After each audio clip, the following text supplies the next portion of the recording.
Bonjour, on se trouve à Alex, dans une petite commune au-dessus du lac d'Annecy. On va à la rencontre de Maxime Sorel aujourd'hui dans un centre qui s'appelle 3-2-1 Perform. C'est un centre spécialisé pour les sportifs de haut niveau qui traite d'une manière un peu différente l'approche du sport, à la fois sur la préparation physique mais aussi sur la préparation mentale. Donc on va le suivre toute la journée dans ce centre un peu particulier et il va nous livrer un peu ses secrets. Salut Maxime. Ça va? Ça va et toi? Ouais, on est ici à Alex, au centre 3D1 Perform. On est à côté du lac d'Annecy. Moi j'ai mon frère, mon responsable projet qui est ici, donc on a des bureaux, la cellule com et admin ici. Ce centre il est un peu particulier, il m'a préparé notamment pour l'ascension de l'Everest. On a eu très peu de temps et il a la particularité de mesurer un peu tout ce que le corps fait. Donc à l'état zéro et puis pendant la prépa. Et du coup on continue pour la prépa avant Vendée Globe. On va te suivre pendant toute la journée, ça va ressembler à quoi à peu près? Bon, une journée type, c'est soit une demi-journée de travail un peu renfort musculaire avec une partie de cardio et puis une autre demi-journée où on fait plus du cognitif, donc on travaille entre le cerveau et les membres pour essayer d'augmenter la réactivité. Et après, en fin de journée, on est plus sur des soins, sauna, cryo, du caisson, hyperbar, enfin voilà, tout un tas de choses, des masseurs. Plein de spécialistes qui viennent entretenir nos corps. Ok, donc on te suit? C'est parti. J'ai cru comprendre que c'était pas mal des pilotes automobiles qui venaient ici. Carrément. Ouais, il est spécialisé en fait avec les pilotes auto et des gens comme Esteban Ocon. On a Sébastien Ogier, après plein de pilotes divers et variés en monoplace, Formule 3, Formule 4. Karting et puis aussi des gentleman drivers qui ont des voitures perso et qui roulent. Il s'amuse à dire qu'il arrive à faire de n'importe qui un pilote. D'accord.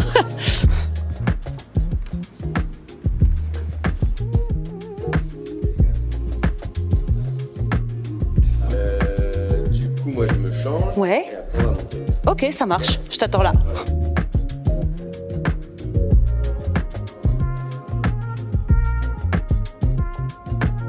Parce qu'on n'a pas fait d'hypertrophie bas du corps les 2 premiers jours. Je crois pas. Bah non, ça me parle pas. Ça va, man? Ouais, toi.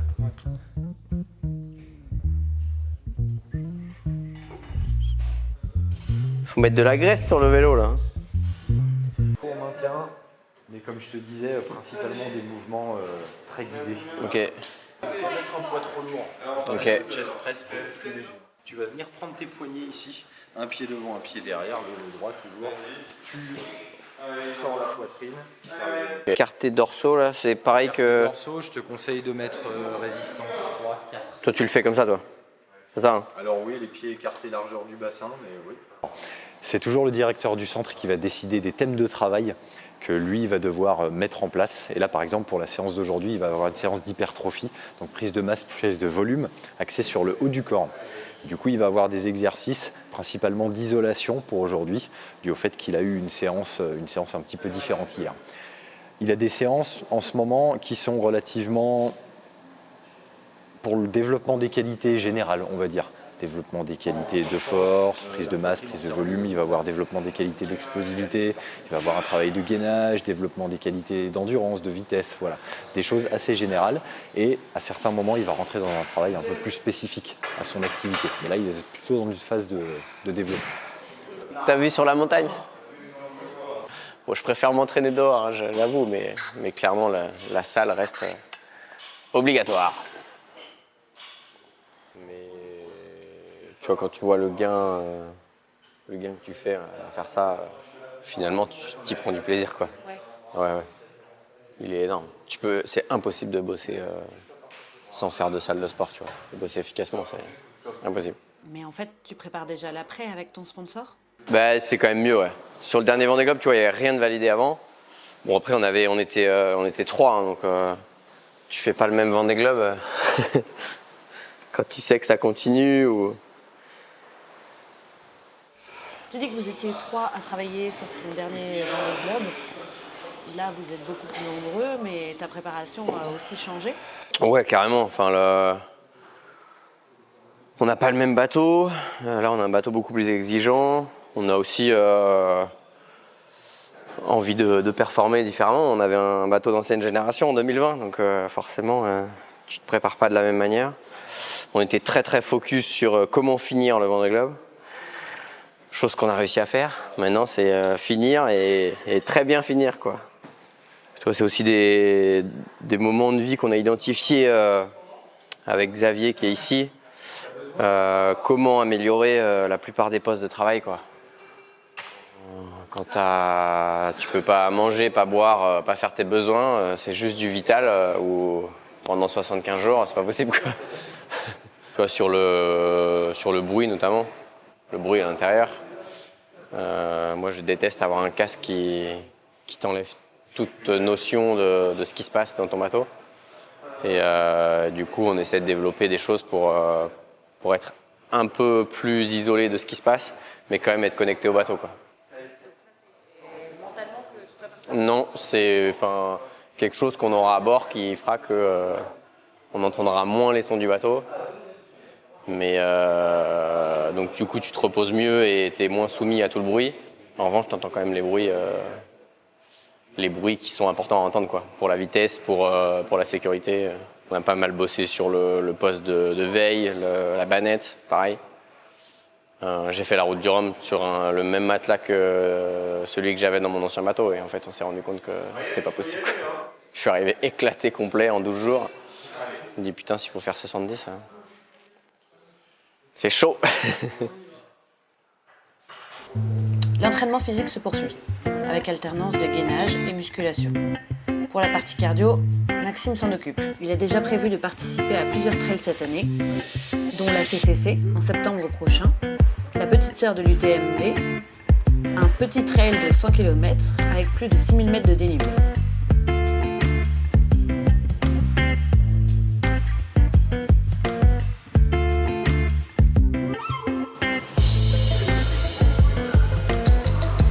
Et là, je vais faire de la pressothérapie. C'est des espèces de bottes qui vont se gonfler et qui vont venir presser à différents endroits des jambes, et ça renvoie le sang vers le cœur. Et du coup, ça purge le corps, en gros, quoi. Ça, c'est pour la détente aussi? Détente, c'est sûr que c'est un moment cool. Après, c'est utile. Ça presse fort. C'est pas un massage détente aux huiles essentielles. Mais ça permet de regarder les mails, passer des coups de fil à l'équipe technique. Ça permet de bosser aussi à côté, quoi. Même si t'es là, t'as quand même un œil sur le bateau. Ouais, carrément. Je fais des points le matin sur la route. J'appelle mon directeur technique. On s'appelle aussi dans la journée, on se fait des points. Et en fin de journée, pareil. C'est un moment important. Le bateau, il est en chantier pendant 2 mois. Et il a été démonté intégralement. Il n'y a pas une seule pièce qui n'a pas été démontée. Et forcément, en démontant, on découvre des choses. Et du coup, il y a des prises de décision à avoir. C'est la dernière fois qu'on redémonte complètement le bateau avant le Vendée Globe, quoi. Cet été, on n'aura pas le temps de le faire, donc c'est capital.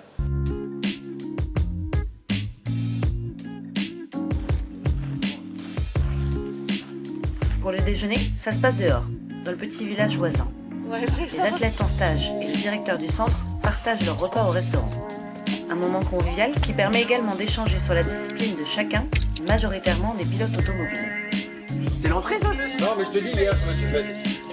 Merci. Moi, je suis un accessoire. Non, je prendrai plus d'enfants. Vous faites pas trop attention à vous. Tous les midis, vous faites plein d'oméga. Là, j'ai fait séance de force, je fais protéines à fond. Du bon grain pour salade. Alors, allez, à la rigueur, faudrait pas ça et pas la sauce. Voilà. Et voilà. Mais les écailles, Tu vas laisser sur le côté, du coup. Quand t'es sur l'eau. Il va le donner à son voisin. Si tu coupes la caméra, je le mange. J'ai toujours peur qu'il n'y ait pas assez à manger. Coupé. On avait remarqué, c'est pour ça qu'on revient. 8. T'es marrant là. Non, vraiment. 50 en 30 secondes. Regarde.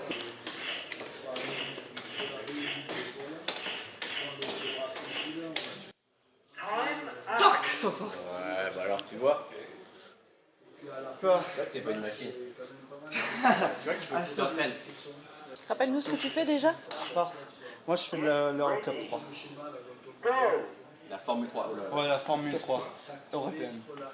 Alors, étape 1, on va reprendre la capacité à s'activer et à se relâcher.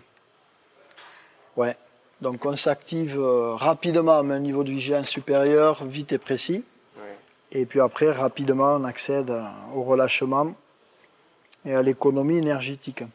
5 minutes ici, que les verts. 5 minutes. Que les verts, par contre. Hein. Elles vont les disparaître en... Je vais te mettre 550 millisecondes.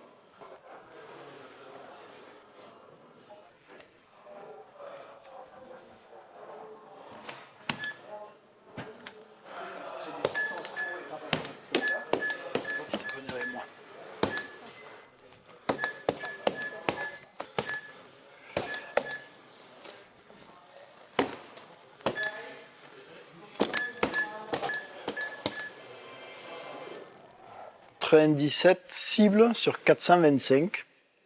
On réagit en 430 millisecondes. Donc la vitesse est bonne.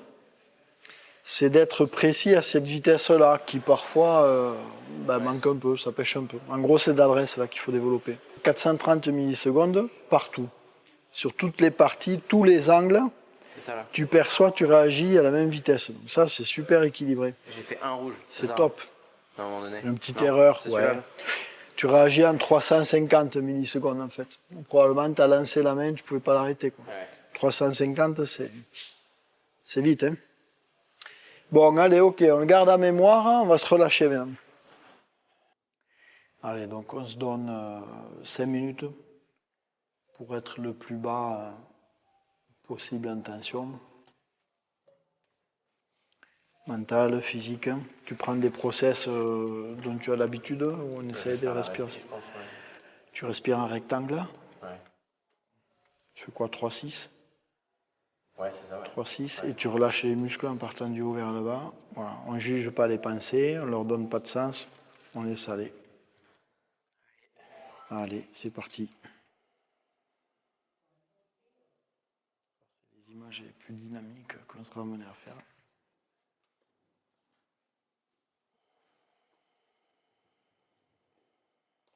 La relaxe physique, elle est bonne, hein, c'est efficace ça. Hein. Tu vois, tu rentres en synchronicité, la fréquence cardiaque et la qualité de la contraction cardiaque. Le flux sanguin aussi qui est conséquent et la température qui augmente.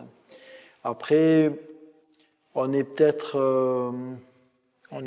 stable dans cette relaxe. On va passer 2 minutes 50. On ne peut pas dire qu'on est continué à gagner du flux ni quoi que ce soit, voire même on a perdu un petit peu.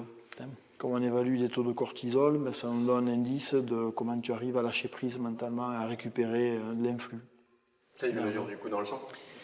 Non, il le mesure à la base de la peau sur la micro-transpiration qu'on a. Okay. Ça change la conduction en fait, cutanée. Allez, on est reparti. Deuxième tour. Tu dois regarder plusieurs cadrans avec des chiffres, des choses différentes sur chacun, pour vraiment bien comprendre ce qui est en train de se passer et puis prendre une décision. Donc, vision périphérique. Si tu vois une barre verticale à droite, le plus vite possible, tu cliques la pédale de droite. Barre verticale à gauche, je clique la pédale de gauche. Vision centrale, avec la main droite, la petite molette, je gère bien la bille dans le viseur. Main gauche, je déplace les clous d'une boîte sur l'autre. Donc ça va te demander un balayage de la vision permanent et puis de coordonner la vision centrale à la périphérique, donc de partager ta concentration sur plusieurs tâches en même temps.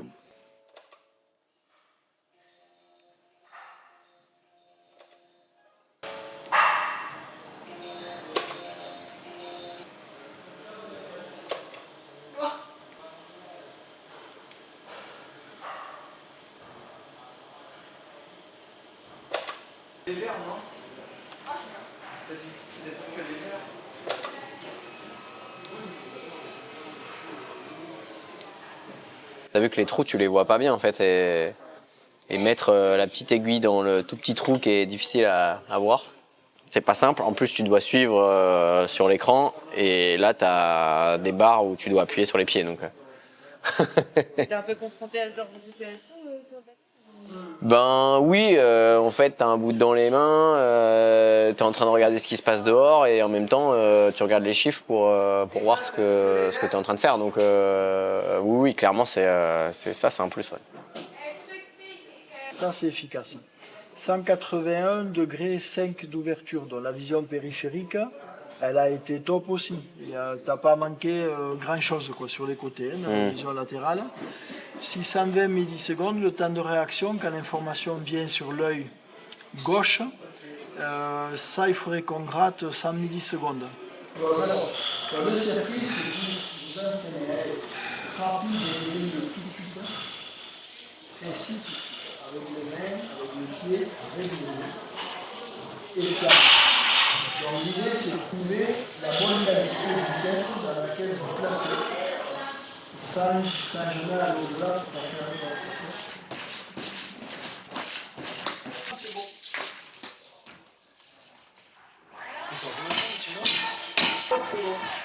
2 minutes 21.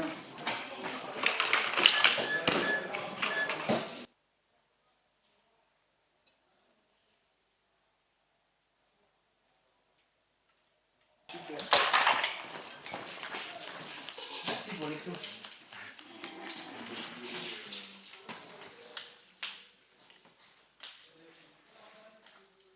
2,05,36, il n'y a qu'une petite faute de balle. Ah, t'arrêtes dès qu'on a Donc fini. 2,07, j'arrête sur la première main qui Ah oui. Est-ce qu'on peut juste faire une main du coup ou non? Mais c'est fou. Pas de négo. Tu vas faire en fait. Faire quoi? C'est bien? C'est quand même assez ouf. Après la grosse journée, là, c'est le moment de récup, là. Voilà, c'est vraiment un moment cool. C'est détente, c'est pas très utile. Ouais, par contre, tu vas te réveiller en allant dans l'eau glaciale, quoi. C'est sauna, cryo, sauna, cryo. Le but c'est dilater les vaisseaux, les contracter, dilater.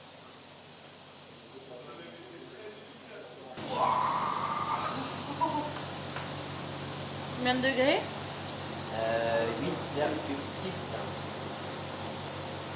Bon, c'est la mer en Bretagne en hiver, ça va. Je pense que le lac d'Annecy est plus fort. Et là, t'es censé rester combien de temps? 2 minutes. Et après, c'est 6 minutes sauna. Et tu fais ça 3 fois.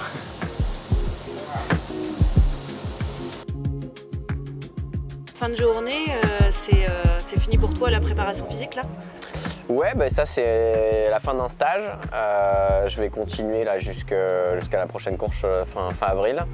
Maintenant je retourne en Bretagne, à Concarneau, voir où en est le chantier aussi. On s'est mis à l'eau autour de la 2e semaine de mars. Après on a pas mal d'entraînements, on va dire entre la fin mars et mi-avril, avec beaucoup de sorties offshore. Et puis The Transat, puis le retour avec New York Vendée. Et là, ce soir, en attendant, tu vas faire du karting avec les jeunes pilotes? Ouais, c'est ça, effectivement, ils m'ont chauffé, là. Ça fait plusieurs fois qu'ils m'invitent à faire du karting. Et puis voilà, j'ai succombé, je vais essayer de faire ça avec eux. Ouais. Voilà, journée terminée, on laisse Max partir faire du karting avec les jeunes pilotes. Et puis nous, on rentre en Bretagne et on se retrouve très bientôt.